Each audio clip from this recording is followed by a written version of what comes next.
This is Susana Magenheimer, Random Artist 222, and it's been a while since I've done a video, and I thought I'd start with something light.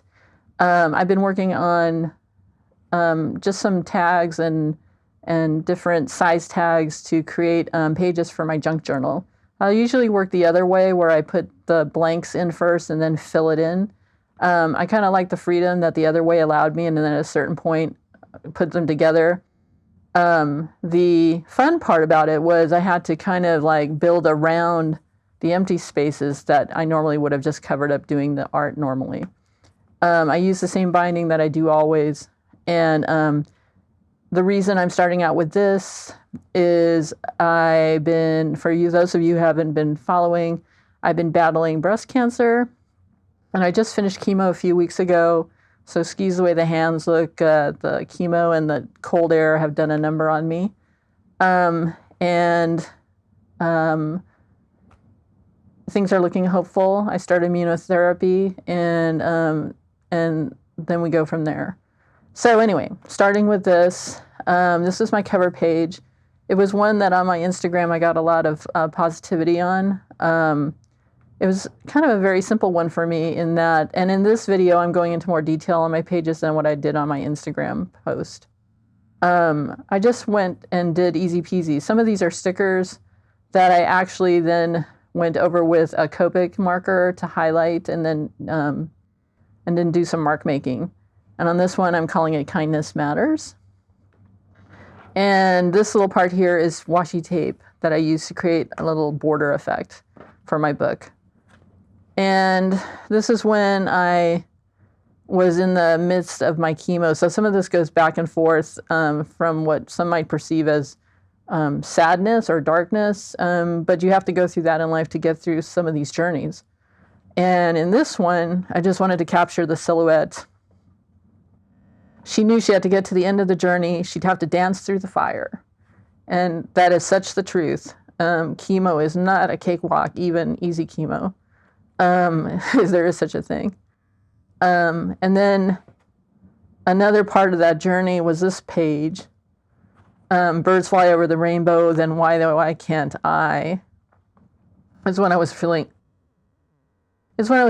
at my lowest, but this beautiful piece came out of it. And this is actually modeling paste and layers of tissue paper, and again, stickers that I highlighted with marker to give it more texture or dimension. And I used some gold leafing on it, and it's one of my favorites. Love the colors. And that's going to be me one day, just happy and free. Okay, so here's the part I'm talking about where you kind of have to build around it. So I built my page, right? So I put my two tags together backwards, and then, so these two went together like that, which left this whole blank space from this card. So what I did this time is I have so much washi, I figured why not use it? And I just filled the side with washi. I could have colored it, but I felt it made a nice off balance to the page. This is where I was feeling more hopeful. I was getting through the chemo. She believes there will be more tomorrows. And I used some Ray Mizigman stencils from Stencil Girl. These are just some ephemera that I had around. And I made my own stencil to create this little wavy effect that you see here.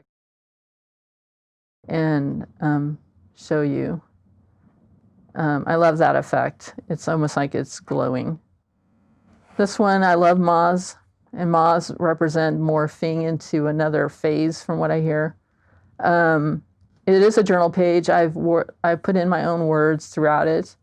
I just love the dimension and the colors, and how this worked out in terms of being able to create this lighter background with the darker elements around it. This one is interesting to me because I had this giant bee stamp from Indigo Blue, and they are, believe it or not, the same stamp, even though it looks different. It's just a little off shifted. But I did this one like months ago, and this one a few months ago. And so when I was putting all my tags together, I was like, wow, they kind of came back full circle. This is a technique that I created using pouring medium, and I have videos. There is a video on pouring medium and how to create this effect. I just love the metallic effect I was able to get to it with the Finnebar waxes, etc. And be what you need. And again, here's one of those cases where I had to, figure out how to incorporate the over parts of the tags that didn't quite fit to the one that backed up to it. Again, washi tape is your best friend in those cases. As I was going along in my journey, I just decided to let it be. Some things you can't change, and I'm still trying to get through that. But I just wanted a beautiful piece that reminded me of beauty.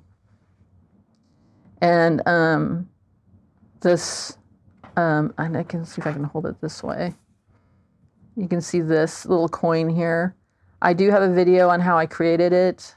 Look for the photo of the coins. It's actually on acetate. No, not acetate. It's actually on plastic sticker, transparent sticker that I embellished. This one here is just a technique page that I was playing with, some Dina Wigley sprays, Brutus Monroe stencil that I love, this lace one. One of my favorite rubber stamps from Red Lead paper. And just some ephemera that I have so much, I just wanted to get some of it gone. In the midst of this, fall came, and because we didn't find out about this till about June, July. And this is what came out of my June, or came out of my fall. I just love the patina on these. Fall makes me feel hopeful and renewal. And I'm grateful for every day. And for those of you who keep postponing your mammograms, don't. If they catch it soon, if they catch it early, that's the whole trick to this nightmare. It might feel like a nightmare, but if they catch it early, it's good things. So again, here's a stencil that I use for the over, because these are the two that I glued together this way. This was a slimline tag, and that's the newest craze, I guess, right now in card making world and in journaling world. I'm sure it'll get there. But I took a stencil and I outlined it, and it makes a very nice effect, so you don't have this, blank piece of cardstock hanging off your journal. And I like the way this worked out. This is just stuff that had splashed onto the card when I was working on this side of the card. So that worked out nice. So October comes, and I saw this house that Tim Holtz came out with on a rubber stamp, and the stencils he came out with, Stampers Anonymous. And the monsters, I thought of monsters in the house, and I put little eyeballs in there. And then I just realized that sometimes the monsters are real.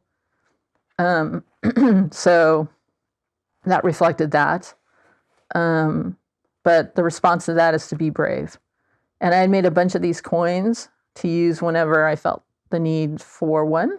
And it's kind of fun just to take your ephemera, some large stickers, and just create some uniform or even non-uniform stickers of your own, so you can have something that you can slap onto a page where you might be like, what am I going to put there? What do I have to draw? You have something already prepared. Sometimes that helps. And we got more news when they did the genetic testing.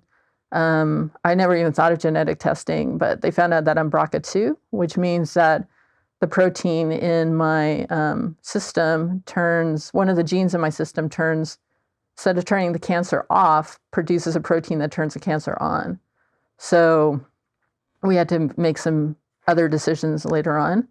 And that's when I came up with this. I saw this Stencil Girl stencil, and it just reminded me of motion, of flow, of water. And that's the effect I tried to create, even though it's obviously a landscape piece. It's a garden, there's trees, there's a window. But these butterfly wings just represented the swimming of fish to me. And so I came up with, sometimes you shouldn't fight the current. It is what it is. I am a believer that God sends signs. So I created this one using some Seth Apter stamps, which I love. And she was looking for a sign. And again, this is just a piece of ephemera. But it's interesting when you can find a piece like this, how you can build beyond that and make it its own little focal point, and then just have something surrounding it. This is when I got to the end of my chemo. The darkness started to lift. It's still taking me a few weeks to feel myself. There were a lot of side effects. And that's why I left the owls white, uncolored, because that's the reflection of the lightness coming back to my life. And I actually do really love the forest floor effect that I got out of this. This is just a fun one that I did because I had this, again, a set of Tim Holtz stamps that I really loved, especially the specimen word. And so I took the half torso, added a wing to it, and this funky head, or funky shell, sorry for the head, but not really a head. It's like the fairies were coming out of it. And that's just what came out of it to me. So it was the origins of the fairies. And again, this one backed up to this large, or this teeny card. So I used washi to create a nice balancing effect, and it really worked out nice to have the lighter washi. I like to work with black and white washi for just this purpose, to give me that contrast, but to also be able to color it anyway to coordinate with what I'm working with. I had test stamped, and it worked out perfectly. For that empty part that obviously isn't part of this card. And I like the spillover from when I was adding color to the front, so I left that alone. And this was a little Halloween's leftover that I just was really happy with the glow, the effect of the background. And then finally on this slimline card, I did just another little haunted piece, because it definitely was a haunted season for me in many ways. And I just put the words "be brave" to remind myself, be brave. So whatever you're facing out there in life, be brave about it. Do your research. And thanks for watching with me. And hope to have some more videos coming up. And thank you so much for watching. I hope if you found this enjoyable, that you will subscribe and like my page. I would really appreciate it. Thank you. Have a great day.